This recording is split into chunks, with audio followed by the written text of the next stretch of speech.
안녕하십니까. 반갑습니다. 야 오랜만입니다. 글쎄 말입니다. 네. 근데 살이 많이 빠진 줄 알았더니 그렇게까지 많이 안 빠졌네요. 보니까 3kg 정도 빠졌고요. 그 안에서 이제 음식이 좀 부실하니까 좀 덜 먹게 되고 또 못 먹게 되고, 근데 운동은 많이 하고 하니까 3kg 빠졌는데 이제부터 많이 먹어야죠. 근육량은 늘었겠어요, 그죠? 아니요, 하체는 늘었는데 상체 운동할 방법이 마땅치 않으니까 상체는 좀 빠지고 하체는 유지되고. 하체는 무슨 운동하셨어요? 뭐 주로 스쿼트, 뭐 레그레이즈, 플랭크 이런 거 했죠.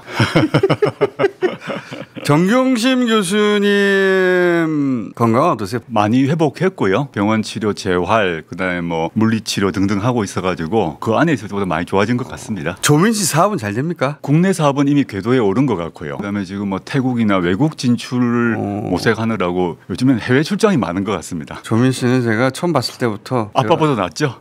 아빠보다 낫다고 내가 첫 만남 때부터 한참 얘기 듣고 나서 그래 네가 아빠보다 낫다라고 했었는데 잘 돼야 됩니다. 뭐가 제일 드시고 싶었어요 안에서? 좀 원초적인 얘기인데 이제 고기를 좀 먹고 싶었는데 그 안에서 고기 먹기 쉽지 않고 달걀도 못 먹거든요. 아 달걀 안 줘요? 달걀 삶은 달걀도 못 먹습니다. 상할까봐. 6포 정도는 되게 많이 먹을 수가 없었는데 그래서 나와서 이제 고기를 먹고 싶었고 나오는 첫날에 사위가 고깃집 예약해가지고 고기 많이 사주더라고요. 사위 돈으로 좀 고기 많이 먹었습니다.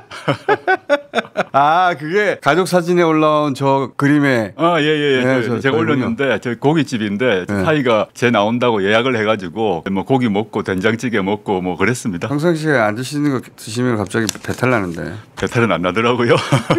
20대 때 국보법 위반으로 서울구치소에 네, 한 네. 반년 계셨잖아요. 네 맞습니다. 근데 그때하고 50이 넘어서 구치소 들어가니까 뭐가 가장 다릅니까? 일단 그 더위를 견디는 힘이 떨어졌구나를 알았습니다. 그때는 젊었으니까 춥건 덥건 그런 게 뭐 기후 변화에 큰 지장 없었던 것 같은데 이번 나이가 들어서인지 또는 이번에 폭염이 심해서인지 정말 덥더라고요. 그게 좀 힘들었던 것 같고 그 외에는 과거와 달리 이번에는 제가 이제 정치인으로서 들어갔기 때문에 바깥 걱정이 많았고 특히 탄핵 소추는 했지만 그 뒤로 뭐 탄핵 의결, 윤석열 구속 취소 이런 것들 그 안에서 지켜봐야 되니까 좀 안타깝고 그 걱정되는 게 많았죠. 그러니까 작년 12월 16일 날 입수하셨는데 네. 그게 탄핵 소추가 14일이에요. 네. 그러니까 이틀 후 그때까지만 하더라도 이제 됐다. 박근혜 때처럼 앞으로 일이 풀려갈 것이다. 다들 그렇게 생각했죠. 네, 근데 지금 말씀하셨듯이 체포영장에 저항하지 않나. 1차 실패하고 간신히 2차 집행하니까 서부지법 폭동이 났죠. 네 맞습니다. 그리고 나서 정광훈, 전한길 양쪽에서 난리치고 지기현 판사가 윤석열 석방시키죠. 네. 탄핵 심판은 2월, 3월 다 지나가도록 안 되죠. 그러다가 윤석열 정말 돌아오는 거 아닌가 하는 사회적 긴장도 굉장히 높아졌고 그때 네 맞습니다. 간신히 탄핵이 되나 싶었더니 갑자기 대법원 폭탄 판결이 나왔죠.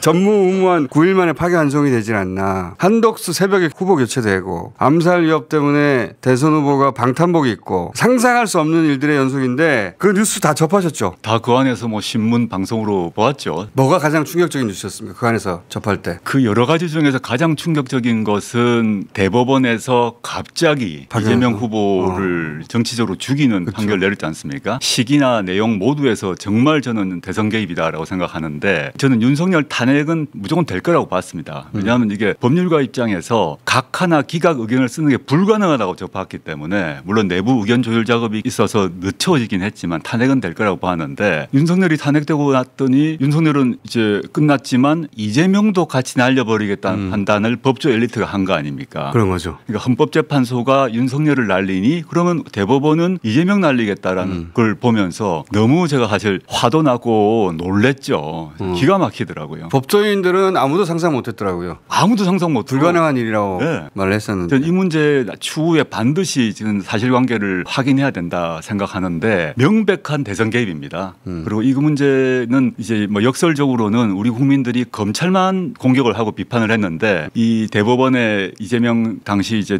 대통령 후보에 대한 유죄 취집 파기환송을 계기로 법원도 진짜 문제가 있구나를 모두가 알게 됐어요. 그 점은 도움이 됐으나 도대체 어떤 이유로 대법원장이 그렇게 급박하게 시기를 잡아가지고 파기환송을 했을까에 대해서는 반드시 전 조사가 필요하다는 입장입니다. 그것도 정말 전무후무한 일이었고 와 하고 입이 딱 벌어졌었죠. 그렇죠. 깜짝 놀랐죠. 한덕수 새벽 후보 교체도 깜짝 놀랄 일이 했는데 도대체 이 깜짝 놀랄 일은 언제 끝나나 싶었는데 코미디였죠. 그중에서 개인적으로 가장 걱정했던 사건은 어떤 겁니까? 아, 이거 이렇게 해서 진짜로 뒤집어지는 거 아닌가? 정상 복귀가 불가능한 거 아닌가? 생각에 만들었던 사건은 없습니까? 걱정했던 사건은 가장 큰 거는 아까 얘기했듯이 대법원에 가장 놀라셨던 거고. 놀랐고 걱정했던 거고요. 만약에 그걸 받아서 하급심에서 급속히 진행을 하거나 그렇죠. 이러면 이재명 후보가 대선 나갈 수가 없잖아요. 그걸가 컸고 두 번째 걱정은 서부지방법원 난입을 했지 않습니까? 예. 그래서 우리나라의 극우 세력이 이 정도가 됐구나. 과거에도 있었지만 그 시점엔 주변화돼 있었는데 이제 행동을 하는구나. 그래서 정권 교체가 되고 난 뒤도 이 사람들이 사라지지 않겠구나. 그리고 국민의힘이 그 극우 세력을 옹호했지 않습니까? 윤석열도 옹호하고 극우 세력도 옹호하고 그래서 국민의힘이 이게 앞으로 무슨 일을 할지 모르는 그런 이상한 정당, 시대착오적 정당이 되겠구나 이런 생각에 대한 걱정이 많았습니다. 뭐 서구에서도 극우 정당들이 속속들이 등장하고 지지율도 높아지고 있다 걱정 많이 하는데 극우 정당이 나타난 게 아니라 국민의힘이라고 하는 오래된 보수 정당이 극우 정당이 돼버렸어요. 그렇죠. 다른 나라는 정통 보수 정당이 있고 뭐 보수당이건 뭐 기독교 민주당이건 있고 그에 불만이 있는 극우가 생겨서 의회에 진출하고 했다면 우리나라는 국민의힘이라는 자체가 극우화되고 있고 지금도 윤석열 파면 이후 대선 패배 이후에도 여전히 친윤계가 당권을 장악할 가능성이 매우 높지 않습니까? 여전히 뭐 계엄에 대해서 옹호를 하고 내란을 옹호하고 이런 정당이 지금 되고 있기 때문에 저는 국민의힘을 다시 한번 심판해야 된다라는 생각이 분명하고 그게 역할을 해보고 싶습니다. 정청래 대표는 그래서 정당 해산도 할 수 있다. 할 수 있을 만한 사안이 쌓였다. 이렇게 주장하는데 어떻게 보세요? 정당 해산이 되려면 12.3 내란과 관련해서 국민의힘의 지도부가 조직적으로 관여했음이 확인돼야 되거든요. 그거는 적어도 1심 판결 때까지는 기다려야 될 것 같습니다. 지금 상태로는 법무부가 청구할 수는 없습니다. 그래서 판결과 병행돼야 될 것 같은데 지금 특검에서 국민의힘을 조사하고 있지 않습니까? 네. 그 속에서 당시 계엄 해제를 요구하는 그 시점에 국민의힘 지도부가 무슨 행동을 했는지를 확인돼야 되고요. 그와 별도로 저는 내년 지방선거 그다음에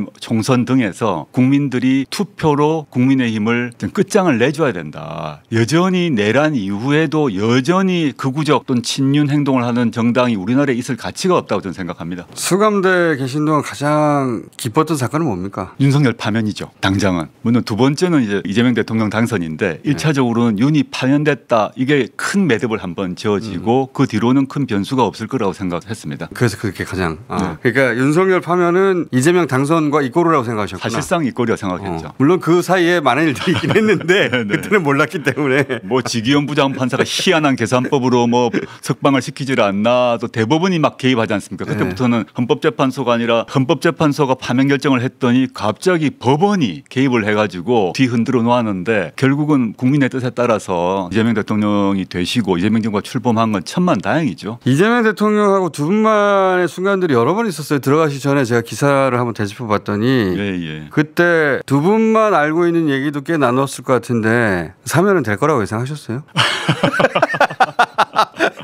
들어가기 전에 둘만 나눴던 얘기가 있을 거 아닙니까? 거기서 사면 얘기하지는 않고요. 네. 뭐 위로하고 덕담하고 뭐 당시에 이 대표님하고 저하고는 소통도 하고 만나기도 하고 그랬던 건 사실입니다. 그 위로도 판결 나기 전후로 이제 위로 연락도 해주셨고, 근데 사면을 예상했다고 말하는 건방진 일이다 이런 생각을 하고요. 저는 크게 답을 하기보다는 이번에 이제 논란이 많은 걸로 많이 나오는데 저의 생각으로는 이재명 대통령께서 정치공학적 계산을 해가지고 사면 결정을 하지 않았다라는 점은 저는 믿고 있습니다. 공학적 판단 안 하셨을 거예요, 그분은. 공학적 판단을 잘 안 하시는 분이긴 하죠. 네네. 실제로. 주변에서는 그런 계산을 많이 했는데 네, 국민의힘 말고도 민주당 안에서도 반대한 분들이 있는 걸로 알고 있고 그 견해도 충분히 받아들입니다만 대통령께서는 그렇게 계산하지 않으셨을 겁니다. 아마. 제가 아는 대통령님은 정면 돌파의 방식을 취하셨을 거라고 저는 생각하고 있습니다.